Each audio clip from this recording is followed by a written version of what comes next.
Dream of the Red Chamber, Chapter 58. You know, there's this phrase you hear all the time in, like, corporate management books, single point of failure. Oh yeah, the classic nightmare scenario. Exactly. It's that terrifying moment when the one person who knows the server password or the one manager who can sign the payroll just isn't there, and the whole machine just grinds to a halt. And total panic ensues. Right. So I want you to take that exact idea, but apply it to a massive, sprawling feudal estate in imperial China. And, instead of a server password, it's the grandmother who holds the entire social fabric together. That is the perfect setup for what we're digging into today. We're looking at a really pivotal and I think often overlooked sequence in the Jia household saga. It's a total when the cat's away, the mice will play situation. It is, but set against this backdrop of incredibly strict and codified feudal rituals. Right, because normally this household runs like a Swiss watch, or maybe a very dramatic Swiss watch. But today we're talking about a total logistical nightmare, a huge power vacuum at the top, and this is my absolute favorite part. A sudden, chaotic influx of unemployed actors into the house. Unemployed actors is a very polite way of putting it. I try to be diplomatic. 3 layers of consequences that all come from one single event. Okay. We've got the crushing weight of these imperial mourning protocols, then the scramble to find new management, and finally, the fascinating fate of the household's private theater troupe. And that's where the real drama is, but we have to start with the catalyst. The catalyst. It's a death in the palace, specifically the old princess, the Lao Taifei. Now, to a casual reader, this might just sound like background noise, a plot device to shuffle some characters around. It really feels that way at first. But if you look closer at the sources, this one death is an earthquake. It triggers this cascade of events that just fundamentally breaks the order of the Grandview Garden. Let's talk about the reaction. I mean, I know the Jia family is noble, they have ties to the court, but the reaction described seems, well, extreme. It's not just sending some flowers and wearing black for a week. Oh, not even close. Yeah. This is basically a state-mandated shutdown of joy. The emperor issues a decree because of the old princess's high status. And for any family with a noble title, which of course includes the Jias, that means no banquets and absolute no music for a full year. A full year? That's a lifetime in a household like that. So we're talking no birthday parties, no opera, no background music, nothing. Total silence. And it's not just for the elites. The decree actually trickles all the way down. The source material notes that commoners are forbidden from marrying for 3 months. Wow. Can you just... It's a massive pause button on society. But for the Jia family, that no music rule is really just the tip of the iceberg. The physical demands on the matriarchs they're just grueling. Okay, right. Let's get into the schedule. Because they're not just sitting at home being sad. No. The text describes a relentless marathon. Yeah. You have Jia Mother, who we have to remember is elderly, right, along with Lady Wang, Madame Xing, even the younger generation like Yuxi. They are all required to attend court every single day for sacrifices. And this isn't like a pop in for lunch kind of thing. No, it's a leave at the crack of dawn and stay until late afternoon situation. Every single day. They're exhausted. But then the logistics get even more intense. How so? So after 21 days of rituals in the side palace, the coffin has to be moved to the mausoleum in Jiaoqi County. And I'm guessing that's not a day trip. Not even close. The journey alone takes over 10 days. Yeah. So you add it all up, between the palace rituals and the travel, the senior leadership of the entire household is effectively gone for a month. That's it. That's the single point of failure we talked about. You've just removed the CEO, the COO, and the entire board of directors for 30 days. But logistically, where do they even sleep? They can't be commuting for 10 days? No, they basically move into a dorm for the super rich. They rent the east courtyard of a high official's family temple.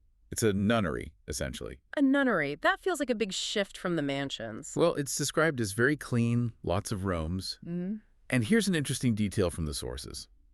The North Beijing king's family rents the west courtyard, right next door. So you have these high-powered, noble families all living in close quarters, kind of overlapping in these rented spaces. Exactly. And the text mentions a real sense of camaraderie.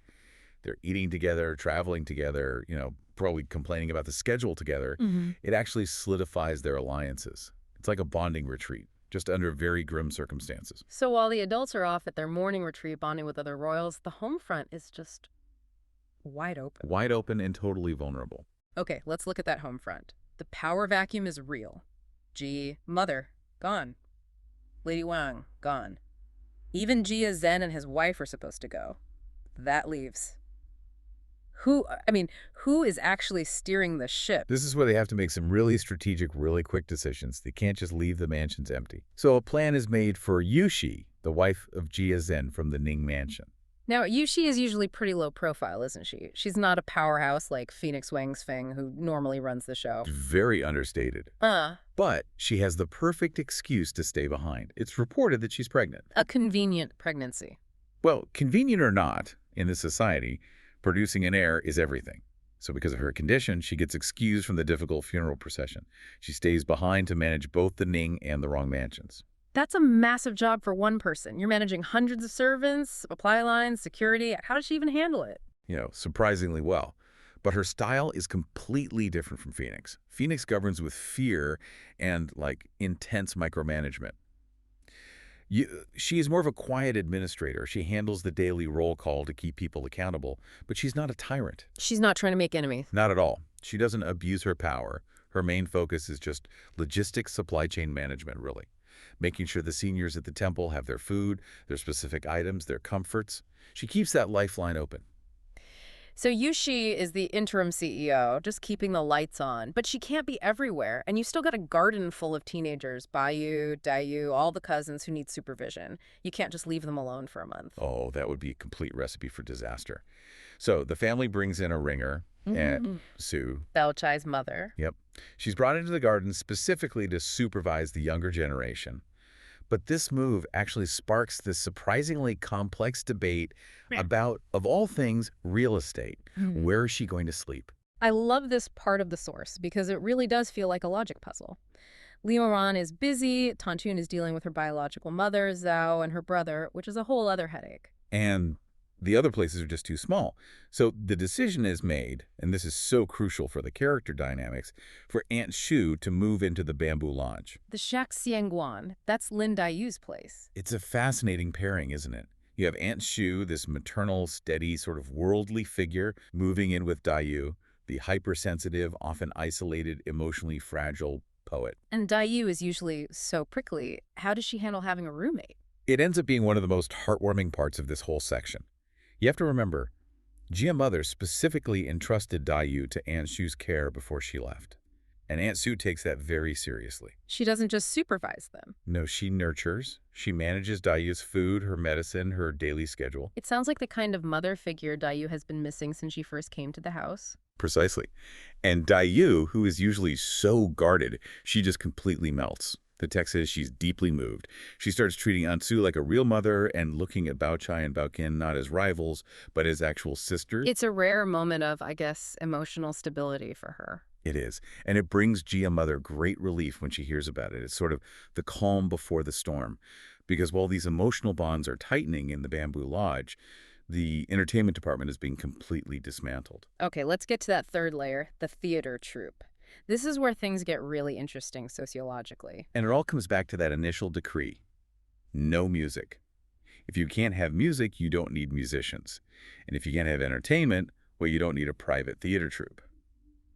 The emperor decrees that all noble families must disband their private troupes. That puts the Jia family in a real bind. I mean, they own these 12 young actresses, the 12 actresses of Père Frigran's court. They're assets, technically, so what do they do with them? And there's a genuine moral dilemma here. You should. Looking at it through her pragmatic logistical lens, she suggests the efficient choice. Sell them, or just send them away. Clear the payroll. Cold, but, from a business standpoint, I get it. They're expensive to feed and house if they're not performing. True, but Lady Wang steps in. And this is a really great character moment for her. She's often seen as strict, maybe a bit harsh. But here, she argues for compassion. She points out that these girls are children from good families who are only sold because of poverty. Right. And she argues that reselling them would be damaging to virtue. Yeah. It's immoral and, frankly, stingy. So she's protecting them from being treated like property. What's the counteroffer? They give the girls agency, which is incredibly rare. They give them a choice. Option A, if you want to leave, your parents can come get you, and the family will even give you travel money, 8 taels of silver. It's a decent severance package. Option B. Option B, if you want to stay, you'll be kept on as a maid in the garden. So freedom with cash or a guaranteed job for life. But didn't Lady Wang have a specific condition about the parents? Yes, and it just shows her foresight. She insists the parents have to claim the girls personally. She is terrified that scoundrels, maybe distant relatives or even traffickers, would falsely claim the girls just to resell them into worse situations. Wow, that is remarkably thoughtful. So the doors are open. How many of them actually pack their bags? Almost none. It's surprising. Only 4 or 5 of them wish to leave. The vast majority choose to stay in the garden. That seems counterintuitive. Why would you stay as a servant if you can go home to your family? Well, the reasons are just heartbreakingly pragmatic. Some have cruel parents who they know would just sell them again. Some are orphans and have literally nowhere to go. And others are just grateful to the Gia family. The text says they're reluctant to part with the grace they've been shown. So the outside world is scary and uncertain. The garden, for all its flaws, is safe. Exactly. It might be a gilded cage, but it's a lot better than the wilderness. Okay, so they stay. But now you have a new problem. You can't have 12 trained actresses just hanging around, can you? They need to be integrated into the workforce. And this is what I call the distribution of talent. And for you listening, you really need to pay attention to these pairings because they are not random at all. They drive almost all the conflict for the next few chapters. It's like a sports draft. But all the players are drama queens. All right, let's run through the roster. Who gets drafted where? Okay, let's hit the main ones. Wen Guan stays with the central estate to serve Jia Mother later on. But the most explosive pairing is Fang Guan. She's the main Dan, the heroine role, the star of the show. She gets assigned to Bayou. Of course she does. Bayou loves the theatrical types, and he is not exactly a strict boss. It is the worst possible combination for household order. He's going to spoil her rotten, and she's going to take full advantage of it. Then you have Rui Guan, the little Dan, who goes to Bao Chai. Bao Chai is steady. She can probably handle that. Probably. Then U Guan, who played the male lead, or Sheng roles, is assigned to Dai Yu. That's kind of poetic. The girl who plays the hero goes to the sensitive, tragic heroine. It fits perfectly. Then, just for the record, Kui Guan, the painted face role, goes to Shang Yun, Du Guan to Bao Ken, I Guan to Tanjin, and Shi Guan to Yushi. So basically everyone gets a former actress as a personal maid. And how do the girls react? The sources describe it as being like birds out of a cage. That is the exact phrase. You have to put yourself in their shoes. Yeah. These girls have lived an incredibly regimented life. Up at dawn, voice training, movement training, rehearsals, strict teachers. Now, The music is gone. the music has stopped, the instructors are fired, and they are released into the most beautiful garden in the capital. They aren't scrubbing floors right away, are they? No, they're playing. Running around the garden exploring, they feel free. But, and here is where the friction really starts. Freedom in a feudal household is a very dangerous concept. You can't just turn a performer into a maid overnight. That is the core conflict that's just looming. We're about to see a massive culture clash. Huge. These girls were raised to be artists. They don't know how to do needlework. They don't know how to serve tea properly or clean. And from what I gather from the text, they are not exactly apologizing for it. Not at all. The source describes them as arrogant. They're used to being the center of attention, you know? They're picky about their food, picky about their clothing. They have sharp tongues that were trained for dialogue, and some of them act high and mighty, even starting to bully the lower-level servants. I can see exactly where this is going. You've got the old guard, the nannies, the cleaning women who've been scrubbing floors for decades for very little pay. And suddenly these young, pretty, and kind of useless stars parachute in and start bossing people around. The resentment is just simmering under the surface. The older women are furious, and normally the theatrical instructors would keep the girls in line, but they're gone, so they're totally unsupervised. Completely. And the servants have this deep grudge. But because the girls are the new favorites of these young masters and mistresses, especially Bayou, the servants don't dare speak out. Not yet, anyway. It's a powder keg. You have the masters away, a pregnant manager just trying to keep supplies running, and a group of divas running wild in the servant quarters. We haven't even touched on what's happening with the men outside. Oh, right, the external chaos. It's not just the women's quarters, is it? No. With the masters, Jia Zhang gone, the male servants lack what the text calls a serious head. The cat is definitely away. They form cliques. They're gambling. They're slacking off. What about Lida, the chief steward? Can't he control them? He's trying, but his best staff went with the funeral procession. He's left with the B team. New, inexperienced guys who are either totally incompetent or actively corrupt. So the infrastructure is crumbling on the outside from incompetence, and the social order is eroding on the inside from arrogance. That's it. Exactly. It is an erosion of order on all fronts. The scene shifts abruptly, and if you look at the calendar in the text, it's the Qingming Festival. Kinging, right, or Tomb Sweeping Day. It's a major marker in the lunar calendar. Right. And usually when we talk about festivals in this novel, I expect, I don't know, chaos, big banquets, poetry contests, maybe a bit of drama. But this is completely different. It's quiet, almost unsettlingly quiet. It is, and that whole atmosphere is dictated by the holiday itself. I mean, the main duty of King Ming is honoring your ancestors. Okay. So the power players of the Jia household, the adult men, Jia Lian, Jia Huan, all the decision makers, they're just not there. They've all gone to the Iron Threshold Temple for the official rites. Which creates this really fascinating power vacuum. The cats are away, Exactly. And the mice are left in this huge walled-in garden. But it's not like it's a holiday for them. No, not at all. There's this weird mix of frantic energy and this deep melancholy just under the surface. That's the perfect way to put it. On one hand, it's a hive of activity. You've got maids and gardeners digging mud, planting lotus, fixing bamboo fences. It's spring. Renewal. But because the patriarchal authority is gone, the social hierarchy that usually keeps a lid on things is a little loose. And when things get loose in the Jia household, friction always follows. Always. And it all kicks off with a walk. Bayou's been sick, right? For a while, yeah. He's been cooped up. So he's finally allowed out. He's leaning on a cane, just shuffling around the garden. And you can tell he's incredibly sensitive right now. He runs into Shangyun and a group of others just sitting on a rock, watching the workers. And right away, the social dynamics just snap into focus. This is that moment with the boat, right? It seems so minor. It is, but it totally triggers him. They see these workers punting a boat, and someone cracks a joke.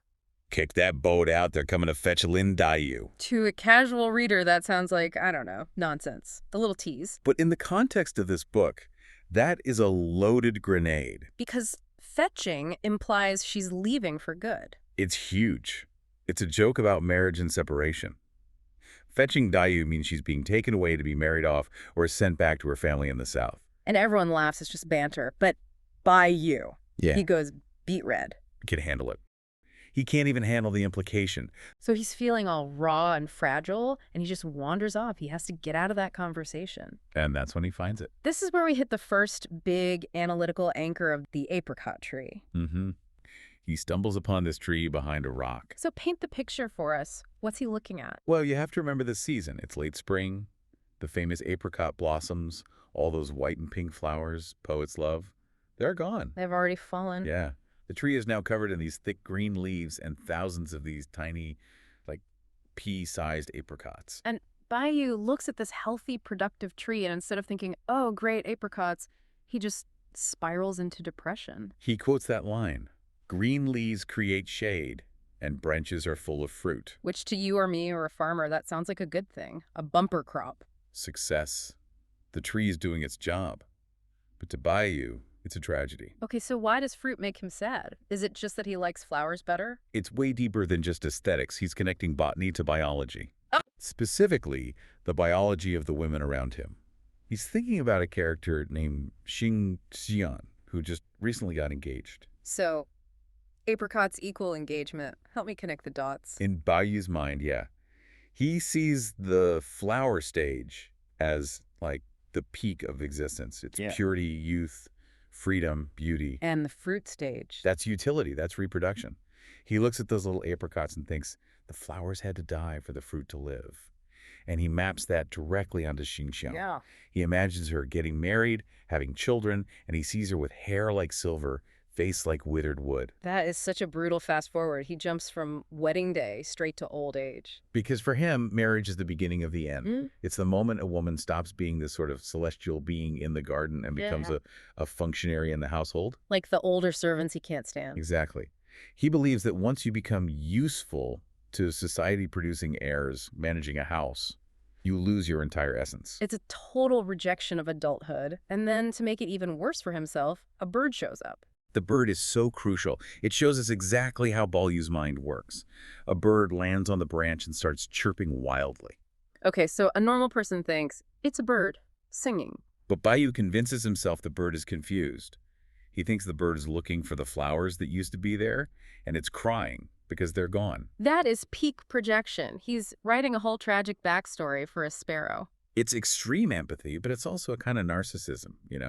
He's projecting his own sense of loss onto the whole natural world. He literally wishes he could speak bird language to explain to the bird that the seasons changed. He's that desperate to validate his feeling that time is cruel. Mm. So he's standing there, mourning the flowers, dreading the fruit, just feeling this heavy theoretical sadness. But he can't stay in that headspace for long. Because the real world literally catches fire. Or at least some paper does. He spots something behind a rock. It's Uguan, one of the young actresses. And she is breaking a major, major rule. She is burning spirit money, paper money for the dead.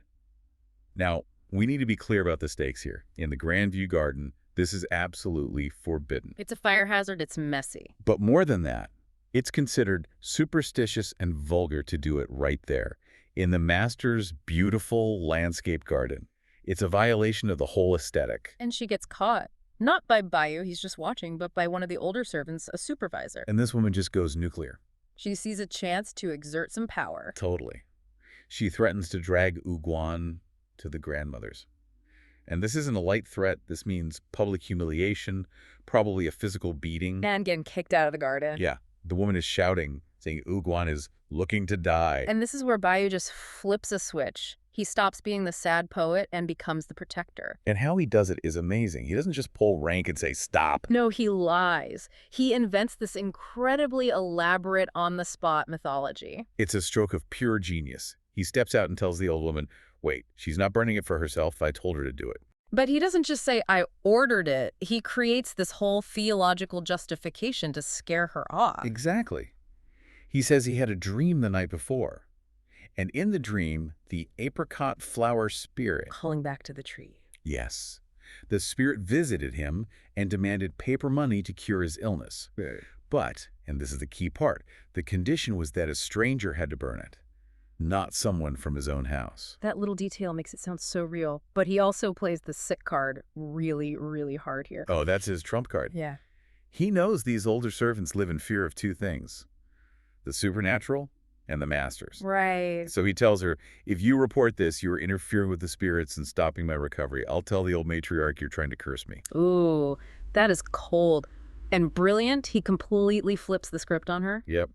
Suddenly, reporting the crime is way more dangerous than the crime itself. And the woman is terrified. She goes from, I'm reporting you, to, please, Master Bayou, don't say a word. She agrees to cover the whole thing up, says she made a mistake, just so she won't be accused of messing with the heir's health.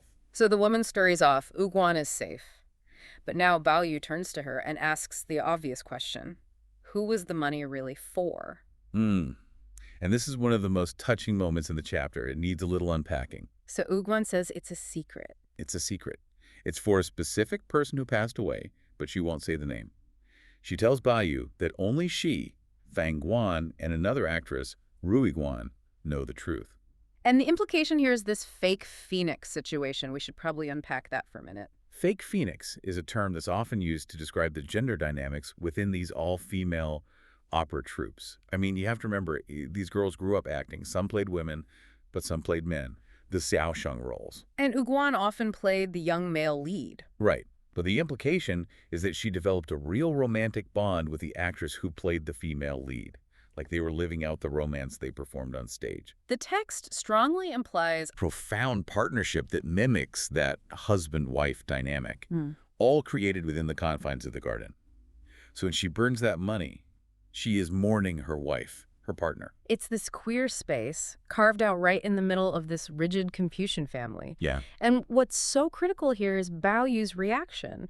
A typical master, or even a modern person, might get nosy. They might demand the gossip. Who was it? Tell me. But Baoyu doesn't. He backs off immediately. He respects the boundary. He realizes that the servants have private, emotional lives, complex, tragic, romantic lives that have absolutely nothing to do with him. He validates her grief without needing to own it. It just fits his character perfectly. He values the flower, the emotion, the love, the sincere feeling over all the rules of the household. So, crisis 1 averted. Baoyu heads back to his quarters. He checks on Dayu briefly, noting they're both looking thin and frail. Keeping that melancholy vibe going. But when he gets back to his own room, a whole new battlefront has opened up. We're calling this one the Shampoo War. And it sounds trivial, but it's actually a really gritty look at the economics of the household. The combatants are Fang Guan, another one of the young actresses, and her godmother. Now, godmother sounds nice, it sounds nurturing, but that is not what this is. No, it feels like a systemic problem. It's a corrupt institution. When the acting troupe was disbanded, the girls were assigned to older women servants. They're called foster mothers, but they're really more like parole officers mixed with shady financial managers. They control the girls' wages. Yes. And that's the heart of the conflict. Fang Guan is screaming because this woman takes her monthly allowance, which is a lot of money, but refuses to spend any of it on her. It's just embezzlement. And what sparked the fight? Fang Guan just asked for some water to wash her hair, a basic request. And the godmother washed her own biological daughter's hair first. And then she gave Fang Guan the leftover dirty water. Wow. That is just visceral. It's not just being cheap, it's dehumanizing. It says, you are trash compared to my own blood. Exactly. And Fang Guan, who has a fiery personality, she was not the weeping type, she calls her out on it. She screams that the woman's skimps on East and West, taking the money for herself. And the godmother gets physical. She slaps Fang Guan. And the language she uses is so telling. She calls her an ungrateful thing and uses all these slurs associated with actresses calling her talk salty and sour. It's all about that resentment the older servant class feels. Absolutely. The actresses are technically lower status, but they're the master's favorites. And the older women just hate that. So it's total chaos. Fang Guan is crying, the woman is yelling, and this is where the Avengers of the Garden assemble. Dayu and his head maids, Zhiren and Sheyu, they all step in. And notice Bayu's stance. He doesn't ask what happened, or let's hear both sides. No, he quotes the classic line, injustice provokes outcry. He sides 100% with Fang Guan, instantly. He knows how the system works. He suggests Zhiren just take over Fang Guan's care directly, bypassing the foster mother completely. And Zhiren, who's so efficient, immediately brings out this care package. It's a total flex. She brings out a bottle of flour, dew oil, soap, hair string. And eggs. Wait, eggs for washing hair. Yes. Egg whites were a traditional, high-end hair treatment and cleanser back then. It creates a shine. So offering the eggs is Zhiren's way of saying, we will treat her with the luxury and dignity you refused her. Exactly. It shames the godmother. It's like you gave her slop water, we're giving her a spa treatment. But the real hammer drop comes from Sheyu. She's usually pretty quiet, but here she just steps up and verbally dismantles this woman. It's a tactical takedown. Sheyu understands the hierarchy better than anyone. She attacks the godmother on jurisdictional grounds. She basically asks, who has the right to discipline the girls in the master's house? And the answer is only the masters, or the head maids like herself. She's saying, you don't have the rank to hit her. Once a girl is assigned to Bayu's house, she belongs to the master. A foster mother beating her is overstepping. It's a challenge to the master's authority. And then she uses the same weapon Bayu used earlier, the sick note. She tells the woman, you are howling like a wolf, while Master Bayu is trying to recover. She threatens to report the woman, not for the theft, but for disturbing the patient's peace. It's so consistent, isn't it? The only way the younger generation can win is by invoking Baoyu's safety. He's their nuclear deterrent. And it works. The godmother just crumbles. The text says she was ashamed and had nothing to say. She knows she's been outmaneuvered. So the battle is won, the old woman is silenced, and we're left with this really striking visual of Fang Guan. She's been crying, her hair is loose, she's in her casual clothes. The description is so specific. A crabapple red jacket, loose trousers, her black hair is hanging down like oiled silk. It's this very raw, natural, undone image. And Bayu loves it. When they start to fix her hair, he actually steps in again. He tells them, don't pull it too tight. Yeah, he prefers the natural look. He doesn't want her restricted. I feel like we're circling right back to the beginning here, from the apricot tree to the hair. It is the central theme of the entire chapter. Baoyu hates the tightness of the adult world. He hates the rigid buns, the strict rules, the fruit stage of life where you are defined by your function. Like that godling. He wants Fang Guan to remain loose, natural, and free. just like he wanted the apricot tree to stay in bloom. The tightness of the hair is a symbol of all the social constraints that turn people into that withered wood he dreads. He's fighting a losing battle, though, in the long run. Oh, totally. You can't stop the fruit from growing and you can't stop the girls from growing up. But on this one day, on a day meant for the dead, Bao Yu manages to carve out a victory for the living. He protects Uguan's secret love, and he liberates Feng Guan from her abuser. It's a fascinating look at his character. He's often seen as so passive or effeminate, but here, in this domestic sphere, he's actually a very effective operator. He is. He weaponizes his privilege. He knows the older servants can't touch him, so he extends his umbrella of protection over the girls. He creates a sanctuary where the rules of the outside world money hierarchy don't really apply. Yeah. Meanwhile, On the surface, we're just watching a boy, Bao Yu, having a kind of fussy dinner.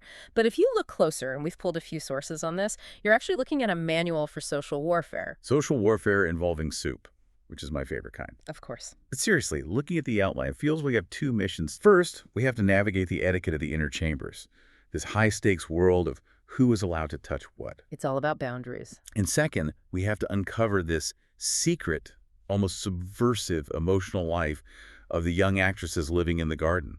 Right. And these two things, they seem unconnected, but they're actually mirror images of each other. One is about the rigid rules of the outside world, and the other is about the fluid rules of the heart. So set the scene for us. We're in Bayou's quarters. It's evening. Dinner is arriving. And for most people, dinner is a time to relax. Not here. In the Grandview Garden, it sounds like a stress test. It absolutely is. The food boxes arrive from the main kitchen, and immediately the tone is hostile. The maids, specifically Kingwin, who you might remember has a very sharp tongue, and Mushe, they start inspecting the dishes. And they are not happy.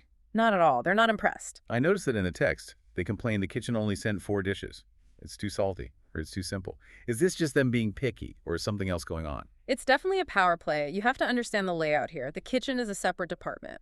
The maids in Bayou's room consider themselves, the elite. Right, they're closer to the master. Exactly. So complaining about the kitchen's output is a way of reinforcing their status. It's a constant low-level friction between service departments. So it's office politics, basically. But then they spot the star attraction in the box. A large bowl of ham and fresh bamboo shoot soup, which frankly sounds delicious. It is a delicacy, but it presents a logistical problem. It's scalding hot. It's scalding hot. And this is where we get our first sort of lesson in servitude.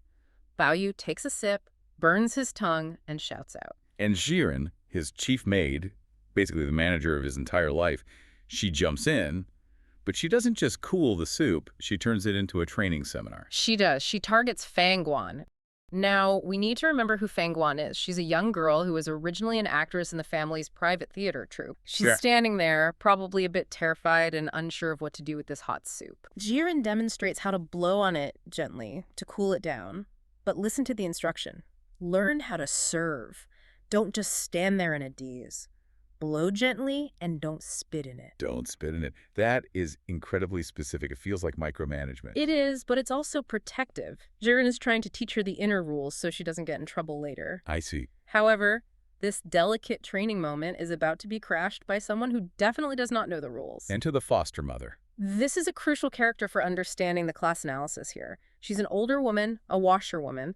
In the hierarchy of the household, she is considered rough, unskilled labor. She works outside the inner sanctum. Way outside. And she's technically Feng Guan's guardian, right? Yes. She was assigned to look after Fang Guan when the troop broke up. So she sees Fang Guan blowing on the soup and panics. Panics. She thinks, this girl is too inexperienced, she's clumsy, she's gonna drop that expensive imperial porcelain. So she rushes in to help. She says, let me blow on it. She's trying to be a good mom, in a way. She's trying to be helpful, but the reaction from the room is instantaneous and explosive. Kingwin, the maid who guards Bayou's space like a hawk, effectively loses her mind. She screams at the woman to get out. It wasn't just a please leave, though. It was aggressive. Kingwin shouts, you let her break the bowl, it's still none of your business to blow on it. And here's the key insult. Kingwin asks, what gave you the idea you could cross the lattice? The lattice? That's the screen divider. Yes. It's the physical boundary between the semi-public outer room and the private inner quarters. By stepping past it, this washerwoman has violated the sanctity of the young master's space. But it goes deeper than just location. The text mentions her breath. Yes, it does. Kingwin implies the washerwoman is dirty and the maids are clean. Precisely. This is what I meant about social warfare. It's an obsession with purity. The maids, who, they don't do heavy labor, they view themselves as physically and spiritually cleaner than the women who wash clothes and do the rough work. Is she actually dirty, or is this symbolic? It's largely symbolic, though hygiene standards would differ. But it's the stigma of labor. The washerwoman deals with filth so the inner masters don't have to. Therefore, she becomes the filth in their eyes. Wow. Her breath is considered a pollutant to the master's food. That is brutal. And then the woman is chased out, and even the other servants outside mock her. They say she should have looked in a mirror before trying to enter. Look in a mirror. That is a devastating insult. It's telling her, you are old, you are ugly, you are low class. Know your place. You do not belong in the beautiful world of the garden. It really highlights how the garden is constructed. It's this paradise, but it's maintained by a ruthless exclusion of anything ugly or real. Exactly. You cannot cross the lattice if you don't fit the aesthetic. But once the dirty element is removed, we return to the intimacy of the inner circle. Huh? And this leads to a fascinating ritual involving the soup. Yes, so the threat is gone. Now, Jiren tells Fangwan to taste the soup to make sure it's cool enough. But before she can... Kingwin jumps in and tastes it herself. It's a demonstration of hierarchy and intimacy. Kingwin is showing, look, this is how you do it. She takes a sip to prove it's safe. Then Fangwan tastes it. Finally, she passes it to Baoyu. It's like a royal taster system, but way more intimate. They're sharing fluids, essentially. It bonds them together as the clean people. And Baoyu finally eats. But notice, after all that drama, he eats a very modest meal. Half a bowl of soup, a few bamboo shoots, some porridge. And then the ruse. This is where Baoyu shows he's not just a passive kid. He decides he wants to have a private conversation with Fangwan. But he can't do that with Shirin and everyone else hovering. So he feigns a headache. He's a clever boy. He knows that if he says he's sick, the maids will panic and do whatever he wants. He says, I'm not hungry, I have a headache, you all go eat. He clears the room. He signals Fangwan to stay behind. He creates this little pocket of privacy. We go from soup etiquette to a profound secret. Right. This is the second layer we talked about. Baoyu wants to interrogate Fangwan about a previous incident. Exactly, to catch you up.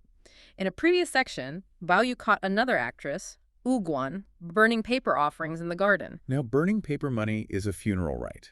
Doing it unauthorized in the garden is strictly forbidden. It's bad luck, and it's a fire hazard. A big fire hazard. But Baoyu covered for her. He lied to protect her. He did, but his curiosity is eating him alive. Yeah. He asks Fangwan, who was Uguan mourning? It wasn't a holiday. Who died? And Fangwan spills the tea. She reveals the truth. Uguan was mourning a girl named Digwan. Digwan, another actress. Okay, so she's mourning a friend. That makes sense. Well, it's much more than that, and this is where we have to understand the theater troupe dynamics. In Chinese opera, the roles are very rigid. Uguan played the Xiaoshen. The young male lead. And Digwan played the Xiaodan, the young female lead. So on stage, every single day, they were playing husband and wife. Correct. But Fangwan explains that because they enacted these roles constantly, the lines between reality and performance didn't just blur, they vanished. They fell in love. Fangwan describes them as being crazy with affection. They comforted each other, lived together, and treated each other as true lovers. That is so touching, and also incredibly subversive for the time. We're talking about two women in a feudal society finding love through the roles they were forced to play. It is. They are what the text calls fake phoenixes, but to them it was real. Tragically, Digwan died, and Uguan was devastated. That's why she was burning paper. She is mourning her wife. Wait, this is where the story gets philosophically complicated. Fangwan mentions that Uguan has a new partner now, right? A girl named Ruiguan. Yes, and this is where the text challenges our modern understanding of relationships. Fangwan, being curious and a bit literal, actually confronted Uguan about this. She asked her about it. She did. She asked, aren't you being unfaithful to the dead Digwan by being so affectionate with this new partner, Ruiguan? It's a fair question, right? If they were married in their hearts, isn't moving on a betrayal? You would think so. But Oguan's answer is a masterpiece of logic. Baoyu calls it a great reason. Okay, break it down for us. How does she justify it? Oguan argues that she is the male lead, so she adopts the logic of a patriarch. she says. Look at a traditional marriage. If a man's wife dies, does he stay single forever? No, he has to remarry. He must remarry. Because the household needs a mistress. Someone has to manage the home. Exactly. It's not about fickleness, it's about duty. She argues that just as a man must remarry to keep the household functioning, she must continue her role with a new partner. To remain alone would be rigid and would violate the great principle of life continuing. That is wild. She's using the patriarchal rules of marriage, that a man needs a wife to justify her relationship with another woman. She is co-opting the system to validate her own life, but, and this is the key, she says the internal loyalty must remain. She says, I have a new partner for the household, but in my heart, the dead are not forgotten. So outwardly, she moves on and fulfills her role. But inwardly, she holds space for her first love. It's a brilliant rationalization. It mimics traditional marriage logic but applies it to a same-sex relationship within a theater troupe. It validates their bond as something real, something with duties and obligations, just like a real marriage sanctioned by society. How does Bayou react to this? I feel like he's the kind of guy who would be confused by this level of mental gymnastics. On the contrary, he is ecstatic. He listens to this explanation and basically says, I am unworthy. He calls himself a useless, muddy male compared to these brilliant girls. Muddy male, that's his catchphrase, isn't it? It is. He believes men are made of mud and women are made of water. This story just confirms his worldview. He thinks these girls, who everyone else dismisses as ignorant actresses, actually understand the nature of love and duty better than the scholars do. It really is a reversal. The washerwoman we saw earlier was kicked out for being dirty. But these actresses, who were socially barely above prostitutes in that era, are the ones Bayou sees as pure and wise. That is the core irony of the book. The clean world of etiquette is actually empty. The ignorant world of the actresses is where the deep wisdom lives. But Bayou doesn't just nod along. He actually pushes back on one specific thing. He tells Fangguan to give Oguan a message. Stop burning paper money. This surprises a lot of readers. Bayou is a sentimental guy. You'd think he would love the dramatic, romantic gesture of burning offerings. Right, it's grand, it's visible. Why stop the ritual? Well, practically, it creates danger. Fire in a wooden garden is bad news, but philosophically, he calls it heresy. He notes it's not a teaching of Confucius. He sees it as idolatry. So he thinks it's fake. He thinks it's performative. He argues that burning paper is about the show. It's about transactions sending fake money to the spirit world. He proposes a reformation of ritual. What does he suggest instead? If you can't burn the paper, how do you honor the dead? He says the only thing that matters is sincerity, or chengsin. Chengsin, sincerity of the heart. Right. He says you don't need expensive paper or grand displays. If you are poor or traveling or just in a strict household, you don't need the props. Even earth or grass is enough to set up an altar. And the offerings. Fresh water, fresh flowers, or even just a fresh cup of tea. He says the spirits don't want the fake paper money. They want the sincerity of the living. That is beautiful. It's so democratic. It strips away the cost and the pomp and focuses entirely on the feeling. And Bayou reveals he practices this himself. He ignores the standard calendar of gods and sacrifices.